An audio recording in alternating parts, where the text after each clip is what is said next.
బీఆర్ఎస్లో ఇంటర్నల్ పంచాయతీ ఇంతకీ ఏం నడుస్తుంది ఏం కథ అనుకుంటే కనుక బీఆర్ఎస్ ఇంటర్నల్ పంచాయతీ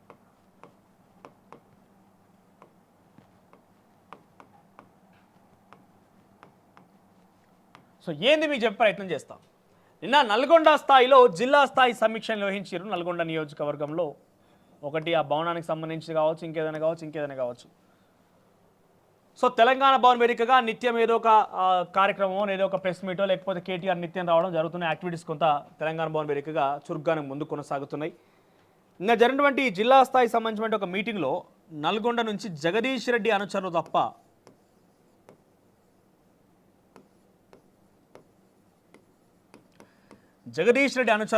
ఎవరు రాలేదంటే ఎవరు రానియలేదంట కూడా. ఆయన అనుచరులకు మాత్రమే ఆహ్వానం అంటే ఆయన మాత్రమే వచ్చిరట. కట్ చేస్తే ఏం జరుగుతుందంటే గత ప్రభుత్వంలో 119 నియోజకవర్గాల్లో సుమారుగా 100కు పైగా ఎమ్మెల్యేలు బీఆర్ఎస్ వాళ్ళే. సుమారుగా రాష్ట్ర వ్యాప్తంగా ఉన్నటువంటి 10,000 మంది సర్పంచులు బీఆర్ఎస్ వాళ్ళే. 10,000 పైచులకే ఉంటారు. ఇంకా కార్పొరేషన్ చైర్మన్లు అందరు కలుపుకుంటే చాలామంది ఉంటారు. ఇక్కడ కట్ చేస్తే అసలు తెలంగాణ ఉద్యమకారులు ఎవరున్నారు ఈ 100 మందిలా అంటే మనం లెక్క పెట్టుకోవచ్చు, వేల మీద లెక్క పెట్టవచ్చు. 10-20 మంది. ఓ తలసాని శ్రీనివాస్ యాదవ్ చాలా గొప్ప ఉద్యమకారుడు. గతంలో దాన నాగేందర్ బీఆర్ఎస్ పార్టీలో ఉండే. ఆయనంత ఉద్యమ నైపుణ్యం, ఉద్యమ సంబంధించినటువంటి ఆ బౌండరీ చాలా ఎక్కువగా ఉంటుంది. ఓ మల్లారెడ్డి, వరకపుడి గాంధీ, వాళ్ళంతా ఇప్పుడు మళ్ళీ కాంగ్రెస్లో చేయిపోయారు. అది వేరే విషయం అనుకోండి. ఒక్కొక్కరంతా కాంగ్రెస్లోకి వస్తున్నారు, అది వేరే విషయము. ఇక్కడ వీళ్ళంతా కార్యకర్తల్ని ఏ రోజు పట్టించుకోలే. ఒకరిద్దరు ఎంబడి తిరిగేటోళ్ళు, వాళ్ళకి ఏమైనా డబ్బులు తీసుకొచ్చేటోళ్ళు, దందాలు చేసి వీళ్ళకి రూపాయి ఇచ్చేటోళ్ళు, కమిషన్ ఇచ్చేటోళ్ళు వాళ్ళు తప్ప, కాంట్రాక్టర్లతో దోస్తాను తప్ప కార్యకర్తల్ని ఏ రోజు కూడా పట్టించుకోలే. మరి అప్పుడు పట్టించుకోలేదు, ఇప్పుడైనా పట్టించుకుంటారా అంటే 2014, 24, 23 వరకు కూడా చెప్తున్న పరిస్థితి. 10 ఏళ్ళలో ఏ రోజు కూడా ఈ కార్యకర్తలను పట్టించుకునే దాఖలాలు లేవు. మీరు గమనిస్తే గంగుల కమలాకర్ కరీంనగర్లో నియోజకవర్గ ఎమ్మెల్యే ఎన్నికలు పూర్తయిన తర్వాత ఒక సమీక్ష నిర్వహించాడు జిల్లా స్థాయిలో. దానికి కౌశిక్ రెడ్డి ఇంకా చాలామంది పాల్గొన్నారు, ఎమ్మెల్యే అయిన వాళ్ళందరూ కూడా. అక్కడ నేరుగా ఒక బీఆర్ఎస్ కార్యకర్త నేరుగా అక్కడికి పోయి అక్కడ డైరెక్ట్గా బహిరంగంగానే ఉంటూ ఆయన చాలా పెద్ద ఎత్తున వీళ్ళందరి మీద మండిపడ్డాడు. ఆ రోజు ఏ రోజన్నా కార్యకర్తలు పట్టుకున్నారా? కనీసం కార్యకర్తలు గుర్తున్నారా? ఉద్యమకారులు అంటే ఎవరో తెలుసా? ఇప్పుడు వచ్చి మళ్ళీ కార్యకర్తలు పనిచేయాలి, పటిష్టంగా పార్టీ కోసం పనిచేయాలి, పటిష్టంగా పనిచేయాలంటే కార్యకర్తలు ముఖ్యంగా బడుగు బలహీన వర్గాలకు సంబంధించిన మన ప్రజలు మొత్తం కూడా వాళ్ళ యొక్క బండ్లను మోసేటువంటి కాడెద్దులుగా మారినాం. కానీ ఏ రోజు కూడా మనకు న్యాయం జరగలేదనే విషయాన్ని గమనించారు. ఇప్పుడు కొంత బీఆర్ఎస్ పార్టీలో వాళ్ళు బయటకు వస్తున్నారు. సో ఏమవుతుందనట అంటే ఇప్పుడు మళ్ళా బీఆర్ఎస్ పార్టీకి స్థానిక సంస్థల ఎన్నికలు వస్తున్నాయి కదా. స్థానిక సంస్థల ఎన్నికలు వచ్చినా కొద్ది మళ్ళా పార్టీకి ఎవరు కావాలి? మళ్ళా క్షేత్రస్థాయినటువంటి బీఆర్ఎస్ పార్టీ కార్యకర్తలు వీళ్ళే కావాలి కదా. సో మరి బీఆర్ఎస్ పార్టీ కార్యకర్తల దగ్గరికి పోయి మళ్ళీ క్షేత్రస్థాయిలో స్థానిక సంస్థ ఎన్నికల కోసం మళ్ళీ పనిచేయండి, మళ్ళీ కాడెద్దుల్లాగా మారండి, మళ్ళీ మమ్మల్ని పల్లెకి ఎక్కించుకొని ఊరేగించండి, మమ్మల్ని మోయండి అని చెప్పి మళ్ళీ అడుగుతున్నారట. వీళ్ళు ఏమన్నారట తెలుసా? దగ్గరికి వస్తే దంచి కొడతామని చెప్తున్నారట. కొడుక 10 ఏళ్ళు మీరు ఉంటే ఏ రోజైనా మరి చూసిన పాపన పోయిర్రా మీరు? మరి వచ్చిర్రా? మాకు ₹2 మన సాయం చేసిర్రా? ఉద్యమకారులకు పోస్ట్ ఇచ్చిర్రా? కార్యకర్తలకు, నిజమైన కార్యకర్తలకు పోస్ట్ ఇచ్చిర్రా?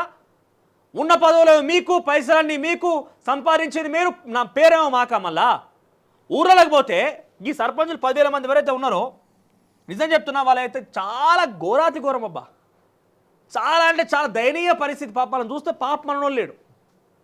ఎందుకు వాళ్ళు ఏం చేయలేదా సర్పంచులుగా? వాళ్ళకి ఏమైంది? వాళ్ళు సంపాదించిన గట్టిగా అంటే వాళ్ళ రూపాయి సంపాదించలే. ఈ 10 సంవత్సరాల సర్పంచ్ అయితే వాళ్ళు కనీసం సంపాదించడం కాదు, ఉన్నది అమ్ముకున్నారు.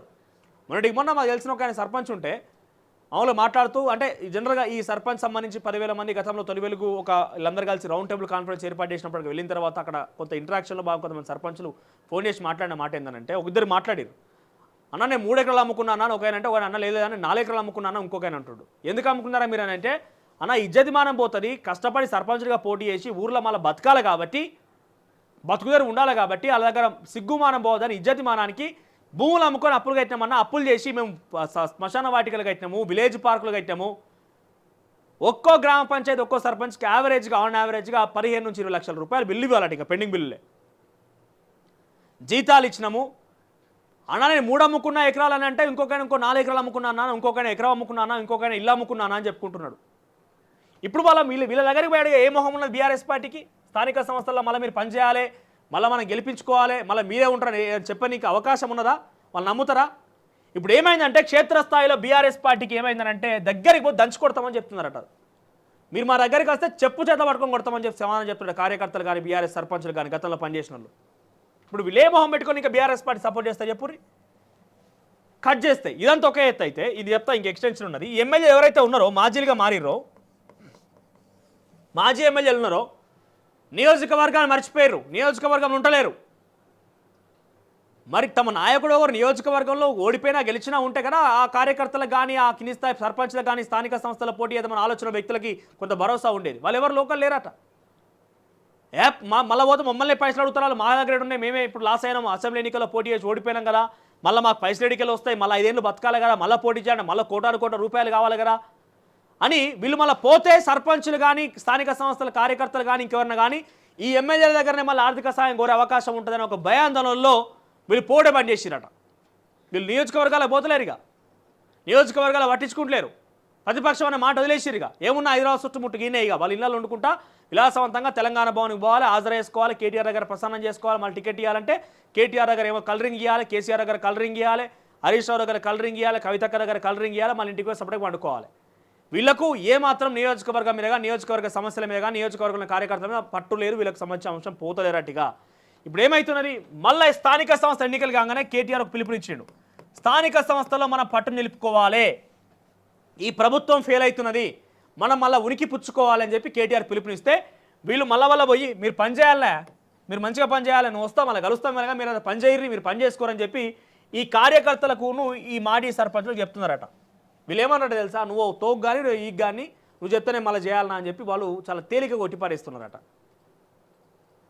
నువ్వు మళ్ళీ గతంలో 10 ఏళ్ళు పని చేస్తేనే ఏమి ఇవ్వకపోతే మళ్ళీ వచ్చి మళ్ళీ స్థానిక సంస్థలు పటిష్టంగా పనిచేయాలి, మనం గెలుచుకోవాలంటే వాళ్ళు ఎందుకు చేస్తారు? సో బీఆర్ఎస్ పార్టీలో పెద్ద పంచాయతీ నడుస్తుంది అంతా కూడా, ఎవ్వరు పట్టించుకుంటారట పార్టీని. అయిపోయింది ఇక. ఆ ఉన్నాయన ఒకఆయన కేసీఆర్ మాట్లాడతామని అయితే అనుకుంటే ఆయన లోపల ఆయన గురించి పట్టించుకున్న ధ్యాసే లేదు. కానీ ఇక మొత్తం తెలంగాణ రాష్ట్రం వదిలేసిండు. ఇక ఆయన ప్రతిపక్షం అయితే లేదు, అసలు ఆయన ఫామ్ హౌస్లో ఏం చేస్తున్నది ఎవరికి అర్థమైతే లేదు. ఇంకో ఇంటర్నల్ పంచాయతీతో బీఆర్ఎస్ పార్టీ మొత్తం కూడా అతలాకుతలం అవుతున్నారు. కాంగ్రెస్ పార్టీ కార్యకర్తలు బీఆర్ఎస్ పార్టీ కార్యకర్తలు ఎవరైనా ఫోన్ చేసి ఏమైనా పనిచేస్తారో కనబడతలో ఏం సంగతి అని ఎమ్మెల్యే కనుక మాజీ ఎమ్మెల్యే ప్రశ్నిస్తే ఈ మాజీలంతా కూడా వీళ్ళంతా దగ్గరికి వస్తే అంత చూస్తామని హెచ్చరిస్తున్నారట కార్యకర్తలే. వాళ్ళకి ఏం న్యాయం చేసిరో, ఉద్యమకారులను పట్టించుకున్నారా, ఓ కార్యకర్తలను పట్టించుకున్నారా, ఓ సర్పంచ్లకు న్యాయం చేసిరా, ఓ ఎంపీడీస్కి న్యాయం చేసిరా, ఓ జెడ్పీస్కి న్యాయం చేసిరా? వాళ్ళంతా కొంతమంది స్థానికులు మొత్తం స్థానిక సంస్థల ఎన్నికల ప్రజాప్రతినిధులు మొత్తం కూడా స్థానిక సంస్థల ప్రజాప్రతినిధులు మొత్తం కూడా కాంగ్రెస్ పార్టీ వైపు పోయి కండలు కప్పుకున్నారు. కానీ ఉన్న ఒకరిద్దరినైనా కూడా మాట్లాడి మందరిద్దామంటే వాళ్ళు పిచ్చి అటాక్ ఇస్తున్నారట మాజీ ఎమ్మెల్యేల మీద. సో ఇంటర్నల్ పంచాయతీతోని ఈ స్థానిక సంస్థలు కూడా బీఆర్ఎస్ పార్టీ నుంచి గోవింద అవడం ఖాయం కనబడుతుంది. పార్లమెంట్ ఎన్నికల 0 అయింది, అసెంబ్లీ ఎన్నికల గెలిచిన అందరూ పార్టీ మారుతున్నారు, స్థానిక సంస్థలలో మొత్తం పంచాయతీ నడుస్తోంది.